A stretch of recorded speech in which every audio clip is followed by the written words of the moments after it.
மாணவர்கள் எவரும் போதைக்கு அடிமையாகாதீர்கள். அடிமையானவர்கள் மீண்டதாக சரித்திரமில்லை. எனவே உங்களையும் சமூகத்தையும் பாதுகாத்துக் கொள்ளுங்கள். உங்கள் நலன் கருதி கல்வி டிவி. அனைத்து மாணவர்களுக்கும் காலை வணக்கங்கள். தரம் 11ஆம் ஆண்டு பாடப்பகுதியை அவதானித்துக் கொண்டு வருகின்றோம். அந்த வரிசையில் இறுதி வகுப்பில் புறநானூற்று பாடலினுடைய விடயத்தை பற்றி குறிப்பிடப்பட்டது. அந்த 14 வரிகளை உடைய பாடலின் முதல் 5 வரிகளுக்குமான பொருள் என்னால் என்ன செய்யப்பட்டால் சொல்லப்பட்டு உள்ளது. முதல் 5 வரிகளுக்குமான பொருள் ஏற்கனவே வகுப்பில் என்ன செய்யறா கூறப்பட்டு உள்ளது. இன்றைய இந்த வகுப்பில் மீதி 5 வரிகள், பிறகு அதன் பிற்பாடு வருகின்ற 4 வரிகளுக்கான பொருள் சொல்லப்பட வேண்டிய தேவைப்பாடு இருக்கிறது. அப்ப அந்த புறநானூற்று பாடலை பாடிய புலவர் யார் என்றால் தொடித்தலை விழுத்தண்டினார். 14 வரிகளை உடைய அந்த செய்யுளாக காணப்படுகின்றது. அதுல இணைந்து இரக்கமானின்று திணிமணல் செய்யுறு பாவைக்கு கொய்பு தைய தங்கயம் ஆடும் மகளிரோடு கைப்பிணைந்து தழுவு வழி தளி தூங்கு வழி தூங்கி மறை எனல் அறியா மாயம் இல்லா ஆயமோடும் உலகத்திற்கும் ஏற்கனவே பொருள் சொல்லப்பட்டுள்ளது. இன்றைய இந்த வகுப்பில் உயர் சினை மருதத்துறையுற தாழ்ந்து நீர் நனி படிகூடு ஏறி சீர்மிக கரையவர் மருள திரை அகம்பிதிர நெடுநீர் குட்டத்து துடும் என பாய்ந்து குளித்து மணக்கொண்ட கல்லாகலமை என்று சொல்லப்படுகின்ற மிகுதி 5 வரிகளுக்குமான பொருள் என்ன செய்யப்பட வேண்டாம் சொல்லப்பட வேண்டிய தேவைப்பாடு இருக்கிறது. அதாவது மிகுதி 5 வரிகளுக்குமான உயர் சினை மருத துறை உரத்தாழ்ந்து நீர் நனி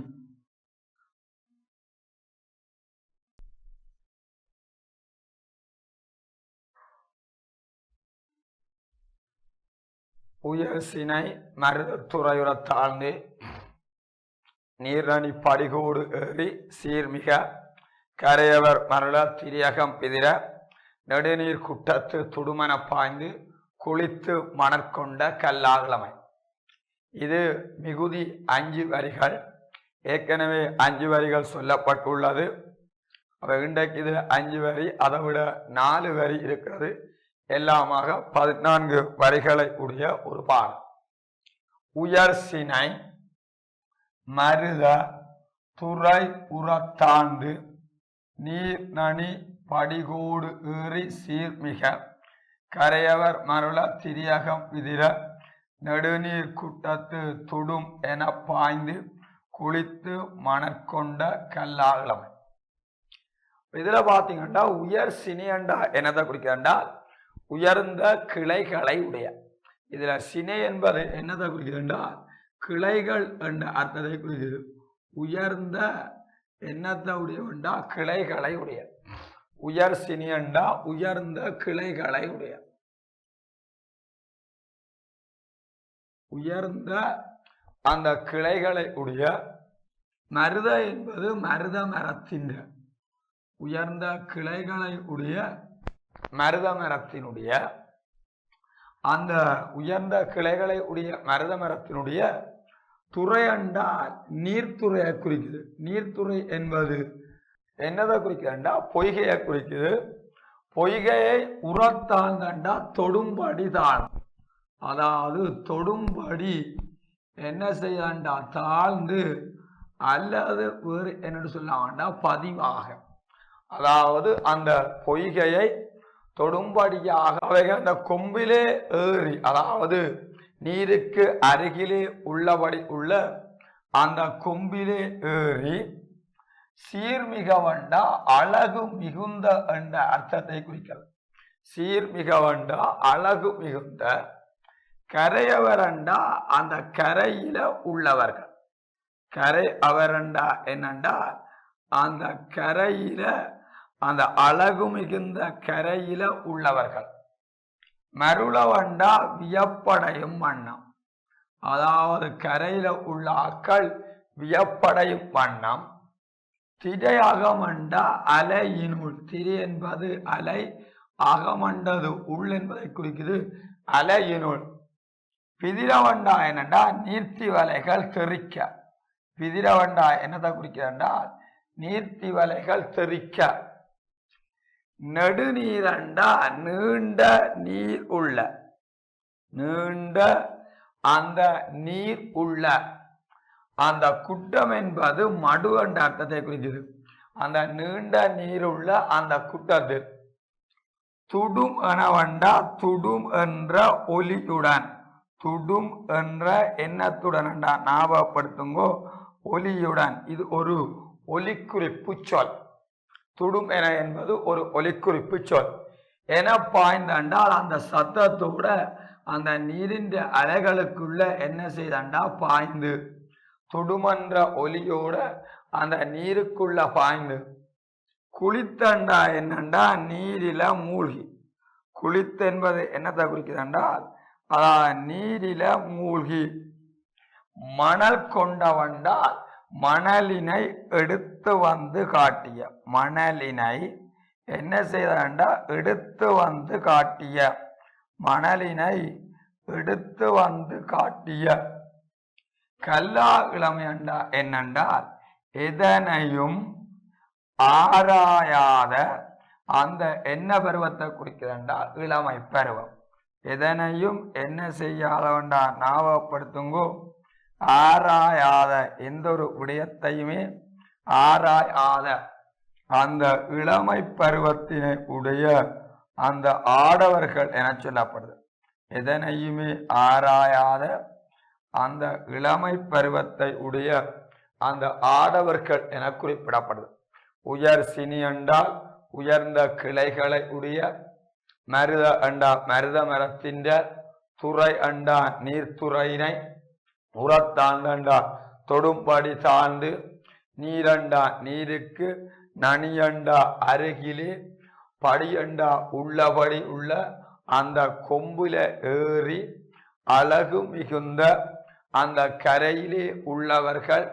அந்த வியப்படையும் வண்ணம் அலையினுள் நீர்த்தி வலைகள் தெறிக்க, நீண்ட ஆழமுள்ள அந்த நீர் அந்த மடுவின் கண் துடும் என்ற ஒலியுடன் பாய்ந்து நீரிலே மூழ்கி மணலினை எடுத்து வந்து காட்டிய, எதனையும் ஆராயாத அந்த இளமை பருவத்தினை உடைய ஆடவர்கள் என குறிப்பிடப்படும். எதனையுமே நல்லதிது கெட்டது என்று ஆராயாத அந்த இளமை பருவத்தினை உடைய ஆடவர்கள் என்று என்ன செய்யப்படுதா இந்த 5 வரைக்குமான பொருள் இதுல வருகிறது. அவை குறித்து கொள்ளுங்கள். உயர் சினி அண்டா உயர்ந்த கிளைகளை உடைய, மருத அண்டா மருத மரத்தினுடைய, துறை அண்டா நீர்த்துறையினை, துறை அண்டா நீர்த்துறை அல்லது பொய்கையினை, உரத்தான் அண்டா தொடும்படி தாழ்ந்து, நீர்த்துறையினை தொடும்படி தாழ்ந்து, நீர் நனியண்டா நீருக்கு, நனியண்டா அருகில், நீருக்கு அருகில், படியண்டா உள்ளபடி, கோடு அண்டா கொம்பில், ஏரி என்பது ஏரி என்றே வரும். சீர் மிகவண்டா அழகு மிகுந்த, கரை அவரண்டா கரையில் உள்ளவர்கள், மருள அண்டா வியப்படையும் வண்ணம், மருள அண்டா வியப்படையும் வண்ணம். திரை அகமண்டா அலையினுள், திரை அகமண்டா அலையினுள். பிதிரவண்டா நீர்த்தி வலைகள் தெறிக்க, பிதிரவண்டா நீர்த்தி வலைகள் தெறிக்க. நெடுநீரண்டா நீண்ட நீர் உள்ள, நீண்ட நீர் உள்ள. குட்டமண்டா மடுவினில், துடும் எனவண்டா துடும் என்ற ஒலியுடன், துடும் அண்டா துடும் என்ற ஒலியுடன், பாய்ந்து என்பது அப்படியாமல் துடும் என்ற ஒலியுடன் பாய்ந்து,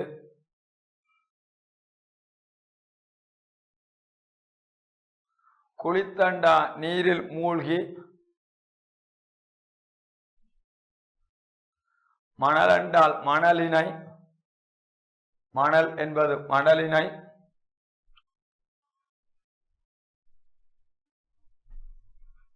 கொண்டவண்டா எடுத்து வந்து காட்டிய, கல்லா இளமை என்றால் எதனையும் ஆராயாத இளமை பருவத்தினை உடைய ஆடவர்கள். எதனையுமே ஆராயாத அந்த இளமை பருவத்தினை உடைய ஆடவர்கள். எதனையுமே ஆராயாத அந்த இளமை பருவத்தினை உடைய ஆடவர்கள்.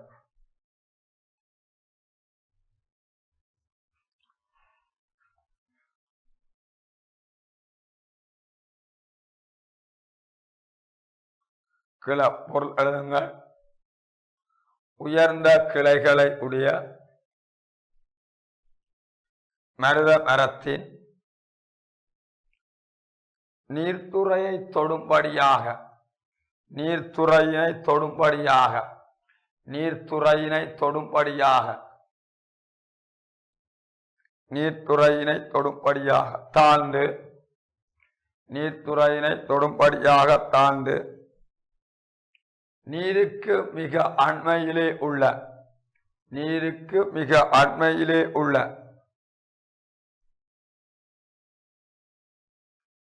கொம்பிலே ஏறி அழகு மிகுந்த கரையில் உள்ளவர்கள், அழகு மிகுந்த கரையில் உள்ளவர்கள் வியப்படையும் வண்ணம் அலையினுள், அலையினுள் நீர்த்திவலைகள் தெறிக்க, நீர்த்திவலைகள் தெறிக்க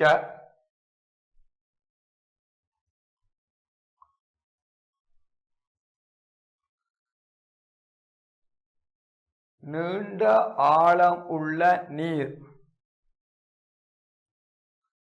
நீண்ட ஆழமுள்ள நீர் கொண்ட மடுவிலே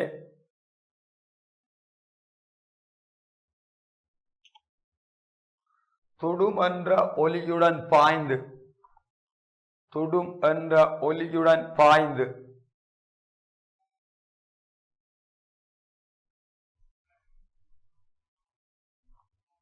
துடும் என்ற ஒலியுடன் பாய்ந்து நீரிலே மூழ்கி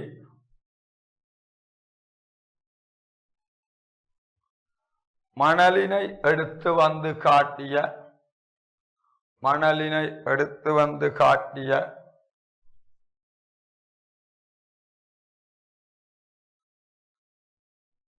எதனையும் ஆராயாத, எதனையும் ஆராயாத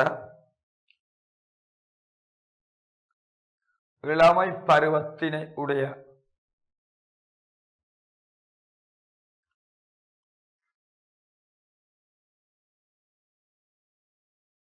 ஆடவர்கள்.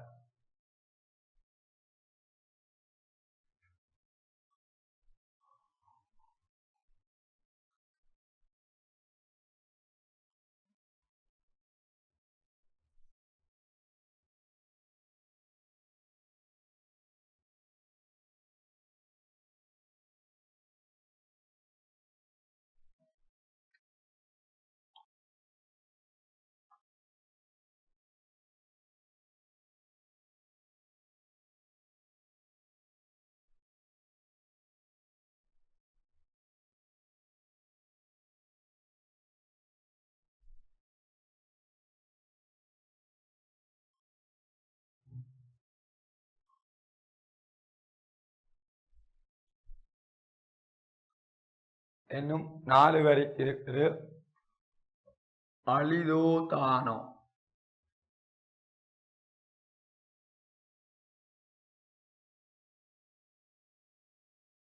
அழிதோ தானோ யாண்டுண்டு கொல்லும்.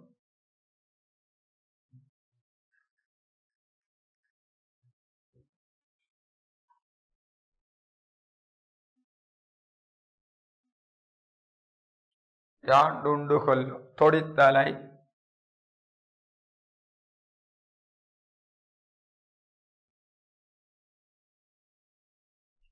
விழுத்தண்டு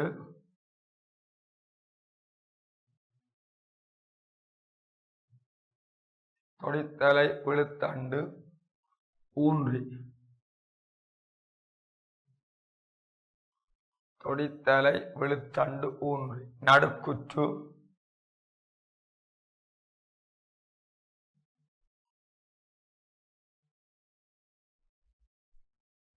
இடும் இடை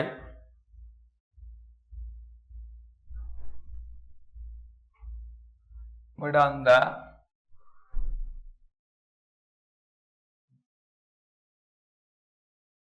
சில சொல்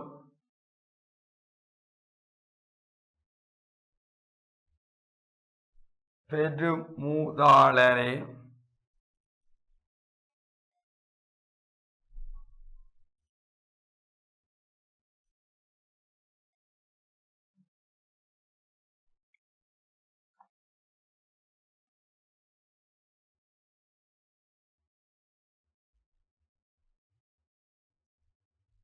இது 4 வரி.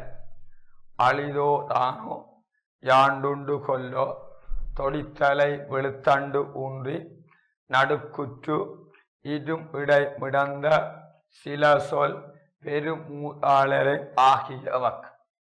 அழிதோ தானோ யாண்டு உண்டு கொல்லோ தொடித்தலை விழுத்தண்டு ஊன்றி நடுக்குற்று இடும் இடை மிடந்த சில சொல் பெருமூதாளரை ஆகிய எமக்கு. இதுதான் என்னவா இருக்கும் என்றால் இந்த பாடலினுடைய அதாவது இறுதி 4 வரைக்குமான சந்தி பிரிப்பாக காணப்படும். அழிதோ தானோ என்றால் என்னத்தம் என்றால் அந்த இளமைதான் என்ன செய்யறா அழிதோ தானோண்டா இறங்கத்தக்கது. அழியண்டா என்ன கண்டா இறங்கத்தக்கது. அந்த இளமை தானோ அழிதோ தானோண்டா அந்த இளமை அழிதோ தானோண்டா இறங்கத்தக்கது தானோ. அழியண்டா இறங்கத்தக்கது என்பதை குறிக்கிறது. இறங்கத்தக்கது தானோ அவர்களுடைய அந்த இளமை ஆனது என்னத்தக்கது ஆனோண்டா இறங்கத்தக்கது தானோ. யாண்டு அண்டா என்னதை குறிக்கண்டா யாண்டு அண்டால் எவ்விடத்து என்ற அர்த்தத்தை குறிக்கிறது. யாண்டு கண்டால் எவ்விடத்து. யாண்டு என்றால் எவ்விடத்து. யாண்டு என்பதனுடைய அர்த்தம் எவ்விடத்து அந்த இளமை உண்டு. இதுல வார கொல்லோ என்பது ஒரு அசை சொல்லாக இருக்கும். கொல்லோ என்பது என்னவா இருக்கும் என்றால் ஒரு இடைச்சொல் ஆக என்ன செய்யும் என்றால் காணப்படும். கொல்லோ என்பது ஒரு வகையான என்ன சொல்லாக இருக்கும் என்றால் இடைச்சொல் ஆக என்ன செய்ய காணப்படும் பொருள் அற்ற இடைச்சொல். கொல்லோ என்பது ஒரு பொருள் அற்ற என்னவா இருக்கும் என்றால் இடைச்சொல் ஆக இருக்கும். தொடித்தலை அண்டா பூன்பூட்டப்பட்ட தலையினுடைய விழுத்தண்டா தண்டு கோலினை பூன்பூட்டப்பட்ட தலையினுடைய தண்டு கோலினை ஊன்றியண்டா ஊன்றியவராகவும் பூன்பூட்டப்பட்ட தண்டு கோலை என்ன செய்தவராக என்றால் ஊன்றியவர் ஆகவும் நடுக்குற்றண்டா நடுக்கம் அடைபவராகவும் நடுக்குற்றண்டா நடுக்கம் அடைபவர் ஆகவும் இருமுடையண்டா இருமலுக்கு இடையே இருமுடையண்டா என்னதை குறிக்கிறால் இருமலுக்கு இடையே மிடந்தவண்டா பேசுகின்ற இருமலுக்கு இடையே என்ன செய்கின்றவண்டா பேசுகின்ற சில சொல்லண்டா சில வார்த்தைகளையும் உடைய. அதாவது இருமலுக்கிடையே பேசுகின்ற சில வார்த்தைகளையும் உடைய. பெருமூதாளர் என்றால் பெரிய முதுமைத்தன்மை உடைய முதியவர்களாகிய எமக்கே என்று சொல்லப்படுறது. பெரிய முதுமைத்தன்மை உடைய முதியவர்கள் ஆகிய எமக்கே என்று குறிப்பிடப்படுறது. பெரிய முதுமைத்தன்மை உடைய அந்த முதியவர்களாகிய எமக்கே என்று குறிப்பிடப்படுகிறது. அழிதோ தானோ என்றால் அந்த இளமை இறங்கத்தக்கது தானோ, யாண்டண்டா எவ்விடத்து உண்டு, அந்த இளமை எவ்விடத்து உண்டு. கொல்லோ என்பது ஒரு பொருளற்ற என்ன கொண்ட இடைச்சொல். தொடித்தலை என்றால் பூண்பூட்டப்பட்ட தலையினுடைய விழுத்தண்டா தண்டுக்கோலினை ஊன்றி அண்டா ஊன்றியவர் ஆகவும், நடுக்குற்றண்டா நடுக்கம் உடையவராகவும், இருமிடையண்டா இருமலுக்கு இடையே மிடந்தவண்டா பேசுகின்ற சில சொல்லண்டா சில வார்த்தைகளை உடைய பெருமூதாளர் என்றால் பெரிய முதுமைத்தன்மை உடைய முதியவர்கள் ஆகிய உமக்கே என சொல்லப்படுது. பெரிய முதுமைத்தன்மை உடைய முதியவர்கள் ஆகிய உமக்கே என்று இந்த பாடல்ல என்ன செய்யறா குறிப்பிடப்படுகிறது. அதாவது ஆடவர்களுடைய செயற்பாடும் அதேவேளை பெண்களினுடைய செயற்பாடும் புலவரின் உடைய அந்த முதுமையினுடைய அந்த இறங்கத்தக்க நிலையும் இந்த பாடல்ல என்ன செய்யறா வெளிப்படுத்தப்படுகிறது. புலவருடைய அந்த முதுமையினுடைய இறங்கத்தக்க நிலையும் இந்த பாடலின் ஊடாக வெளிப்படுத்தப்படுகிறது. எழுதிக் கொள்ளுங்கள். அழிதோ தானோ என்றால் இறங்கத்தக்கதுதான், அந்த இளமை இறங்கத்தக்கதுதான். யாண்டு என்றா எவ்விடத்து உண்டு என்பது அப்படியே வரும். அந்த இளமை எவ்விடத்து உண்டு. கொல்லோ என்பது ஒரு என்னவா கொண்டா பொருளற்ற என்னவா கொண்டா ஒரு இடைச்சொல். தொடித்தலை அண்டா பூண்பூட்டப்பட்ட தலையினை உடைய விழுத்தண்டா தண்டு கோலினை ஊன்றியண்டா ஊன்றியவர் ஆகவும், நடுக்குற்றண்டா நடுக்கம் அடைபவர் ஆகவும், இருமண்டா இருமலுக்கு இடையண்டா இடையே இருமலுக்கு இடையே மிடந்தவண்டா பேசுகின்ற சில சொல்லண்டா சில வார்த்தைகளையும் உடைய பெருமூதாளரம் என்றால் பெரிய முதுமைத்தன்மையுடைய முதியவர்கள். பெரும் முதுமைத்தன்மை உடைய முதியவர்கள், பெரிய முதுமைத்தன்மை உடைய முதியவர்கள் ஆகிய எமக்கே. பெரிய முதுமைத்தன்மை உடைய முதியவர்கள் ஆகிய எமக்கே.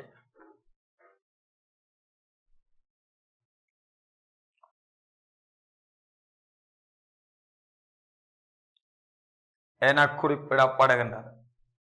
பெரிய முதுமைத்தன்மை உடைய முதியவர்கள் ஆகிய எமக்கே என்று குறிப்பிடப்படுகின்றன. பெரிய முதுமைத்தன்மை உடைய முதியவர்கள் ஆகிய எமக்கே என்று குறிப்பிடப்படுகின்றன.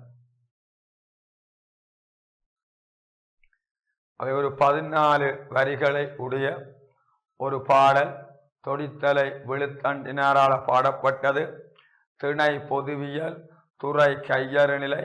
கையறு நிலை என்றால் கழிந்து போன ஒன்றிற்கு ஆக அதனை எண்ணி வருத்தமடைதல் கையறு நிலை என குறிப்பிடப்படும். புலவர் என்ன செய்யறாண்டால் தன்னுடைய முதுமை காலத்தில தன்னுடைய இளமை கால நினைவுகளை மீட்டி பார்க்கின்ற தன்மையாக இந்த பாடல் அமைந்து காணப்படுகிறது. இந்த பாடலில் பார்த்தீங்களென்றால் இனி நினைக்கின்ற பொழுது இரக்கம் உண்டாகிறது. செறிந்த மணலால் செய்யப்பட்ட வண்டற்பாவைக்கு பறிக்கப்பட்ட பூவினை சூடி குளிர்ச்சி மிக்க குளத்திலே நீராடுகின்ற இளமையான பெண்களோடு தழுவுகின்ற வழியாக தழுவி அசைகின்ற வழியாக அசைந்து என்ன செய்கிறார் ஒழித்து செய்கின்ற செயலை அறியாத வஞ்சகம் இல்லாத இளைஞர் கூட்டத்தோடு நீராடி மகிழ்கின்றனர். உயர்ந்த கிளைகளையுடைய மருத மரத்தின் நீர்த்துறையை தொடும்படியாக நீருக்கு அருகிலே உள்ளபடி உள்ள அந்த கொம்பிலே ஏறி அழகு மிகுந்த கரையிலே உள்ளவர்கள் வியப்பு அடையும் வண்ணம் என்ன செய்யறாண்டார் நீர்த்தி வலைகள் தெறிக்க என்ன செய்யறாண்டார் நீண்ட ஆழமுள்ள அந்த நீர் மடுவின் கண்ணே துடும் என்ற ஒளியுடன் பாய்ந்து நீரிலே மூழ்கி அந்த மணலினை எடுத்து வந்து காட்டுகின்ற எதனையுமே ஆராயாத அந்த இளமை பருவத்தினை உடைய ஆடவர்கள் அல்லது இளமை பருவத்தினை உடைய அந்த ஆடவர்கள் என குறிப்பிடப்படுகிறது. அந்த ஆடவர்களுடைய அந்த இளமைதான் இறங்கத்தக்கதுதான், அந்த இளமை எவ்விடத்து உண்டு பூண்பூட்டப்பட்ட தலையினுடைய தண்டுக்கோலை ஊன்றியவராகவும் அங்கால வருகின்றது முக்கியமானது நடுக்கம் அடைவராகவும் அடுத்தது இருமலுக்கிடையே சில வார்த்தைகளை பேசுகின்ற பெரிய முதுமைத்தன்மையை உடைய முதியவர்கள் ஆகிய எமக்கே என்று இந்த பாடல்ல என்ன செய்யறார் குறிப்பிடப்படுவதை அவதானிக்கிறார். புலவர் என்ன செய்கிறார் என்றால் தன்னுடைய முதுமை நிலையை குறிப்பிடுவது மட்டும் அல்லாது தன்னுடைய இளமை காலத்தில் தான் எவ்வாறான கேளிக்கை விளையாட்டுகளில் ஈடுபட்டதாகவும் இந்த புறநானூற்றில் வருகின்ற இந்த செய்யுள் பகுதியில என்ன செய்கிறார் குறிப்பிடப்படுவதை நாங்கள் அவதானித்துக் கொள்ள முடியும். சரிதானே? கீழே போடுங்கள் சிறு வினாக்கள்.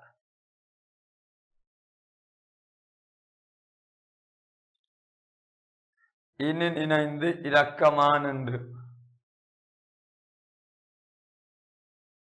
இனி நினைந்து இரக்கமான் என்று என்ற தொடக்கத்தை உடைய பாடலை பாடியவர் யார்?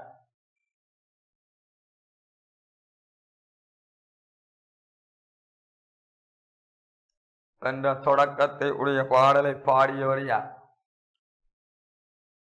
அதுக்கு விடை போடுங்க. தொடித்தலை விழுத்தாண்டினார்.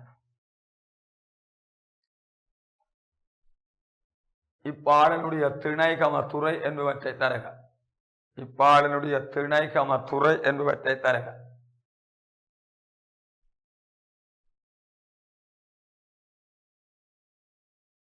திணை ஓடுங்கோ பொதுவியல், துறை ஓடுங்கோ கையறு நிலை. திணை பொதுவியல், துறை கையறு நிலை.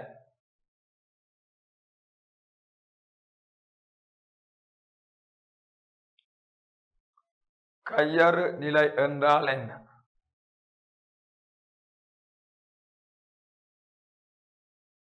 கழிந்து போன ஒன்றிற்காக அதனை எண்ணி வருத்தமடைதல். கழிந்து போன ஒன்றிற்காக அதனை எண்ணி வருத்தமடைதல்.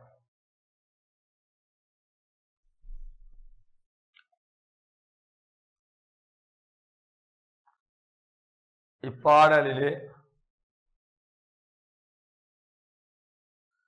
இளமையான மகளிருடைய செயற்பாடுகள் ஆக குறிப்பிடப்படுவன அவை.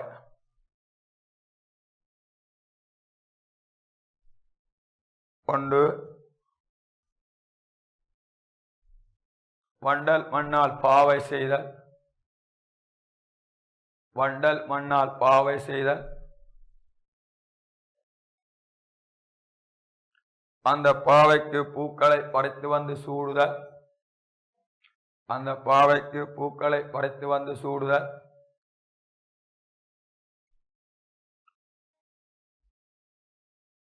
ஒளித்து செய்கின்ற செயலை அறியாத வஞ்சகம் இல்லாத இளைஞர் கூட்டத்தோடு ஒளித்து செய்கின்ற செயலை அறியாத வஞ்சகம் இல்லாத இளைஞர் கூட்டத்தோடு தழுவுகின்ற வழியே தழுவி அசைகின்ற வழியே அசைந்து நீராடி மகள. அடுத்த கேள்வி, இப்பாடல் ஆடவர்களுடைய செயற்பாடுகளாக குறிப்பிடப்படுவன அவை.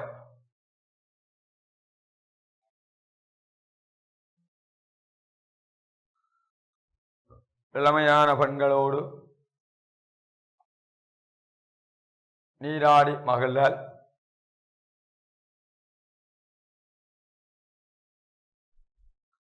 உயர்ந்த கிளைகளை உடைய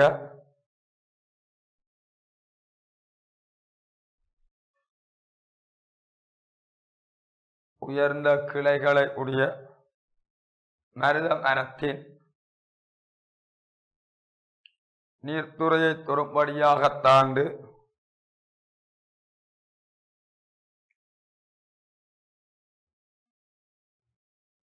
நீருக்கு அருகிலே உள்ளபடி கொம்பிலே ஏறி நீர்த்தி வலைகள் தெறிக்க. அம்மா கண்டிப்பாடுமா.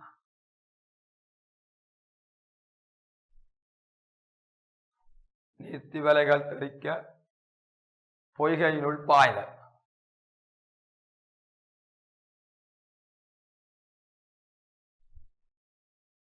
இன்றைக்கு இவ்வளவு பகுதியுடனும் இந்த வகுப்பினை பூர்ணப்படுத்துகிறேன். மீண்டும் அடுத்த வகுப்பில் சந்தித்துக் கொள்ளலாம் என கூறி விடைபெற்றுக் கொள்கிறேன். நன்றி, வணக்கம். கல்வி டிவியில் புத்தம்புது நிகழ்ச்சிகளை உடனுக்குடன் பார்த்து மகிழ எமது ஃபேஸ்புக் மற்றும் யூடியூப் பக்கத்தை லைக் செய்யுங்கள்.